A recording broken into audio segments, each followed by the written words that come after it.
During an appearance on Fox News this week, Sarah Huckabee Sanders was asked a very simple question about why is Donald Trump doing so bad with women voters? I mean, he did bad in 2016, he did bad in 2020, and now he's doing even worse in 2024. Sarah Huckabee Sanders, you know him better than anybody almost. Why are things so bad? And instead of being able to offer a real answer to that question, because the real answer to that question is going to make Donald Trump look so much worse, Sarah Huckabee Sanders had just this massive brain fart panic where she started rambling just as bad as Donald Trump does. So here's what happened. The question from Fox News host John Roberts was this. NBC poll shows a huge gender gap with Kamala Harris 21 points ahead, 58% to 37%. And if you take a look at 2016, the gender gap was narrower. Hillary Clinton was 54% to 39%. I mean, he's good at connecting with people, but why is he so challenged with women voters who make up the majority of the electorate? And a lot of people say this election will turn on women. Easy question. Here are the facts. Here's the facts from the past. Why is this happening?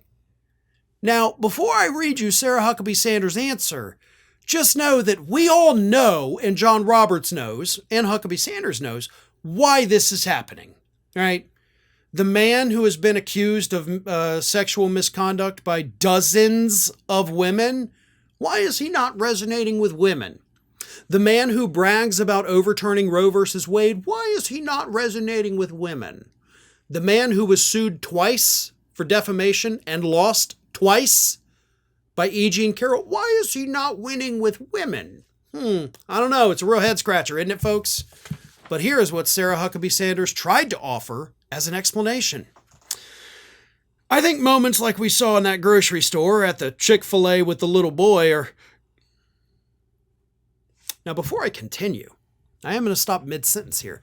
I have not seen the incident with Donald Trump and the little boy at Chick-fil-A. But I'm going to tell you right off the top of my head here, Sarah, that's not a good way to say it. Okay? That almost sounds really awful. So please rework that, because just like Trump and the little boy at Chick-fil-A, you make it sound like the start of something that we're going to see on Dateline one day. So please be careful. But anyway, the Chick-fil-A with the little boy are going to be things that help him close that gap. If you're not familiar with what Donald Trump did at the grocery store, he walked up to several people and literally threw money at them, which, by the way, is technically illegal. But yes, he threw money at them. And then God only knows what happened at Chick-fil-A with the little boy. Honestly, I don't even want to know. Like, I'm at the point, I don't even want to know. But she continued with her non-answer. But I also think one of the big things that drives me crazy about the left is they try to single women down to one issue, when at the end of the day, we care about whether or not we have a strong and good economy, whether or not our neighborhoods and our streets are safe, whether or not there's chaos around the world. And we have two different people with two very different records. One that has a record of success and has a great story to tell. And then Vice President Harris, who has literally failed on everything that voters find important. And I think ultimately when people step in and cast their votes in November, that's going to be what pushes Donald Trump over the edge. So why is he doing bad with women? You still didn't answer it.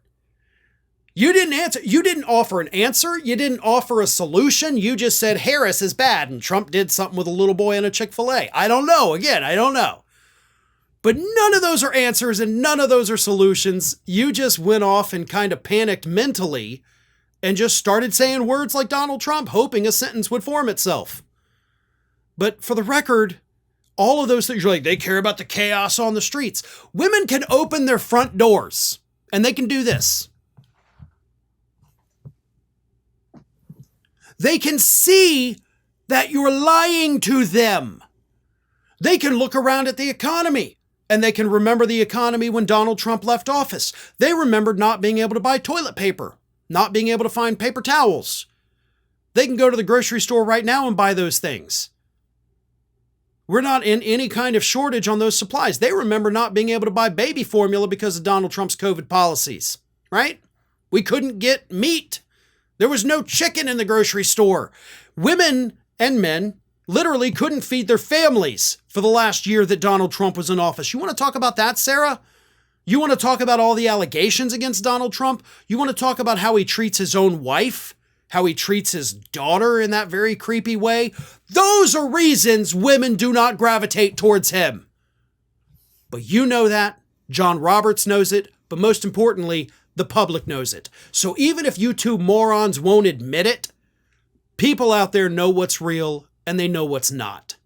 And that is all that matters. Well, folks, we have crossed that 1 million subscriber milestone, but rest assured, we are just getting started here at Ring of Fire. So if you're not already, please do subscribe to the channel and make sure to like, share, and comment on the videos.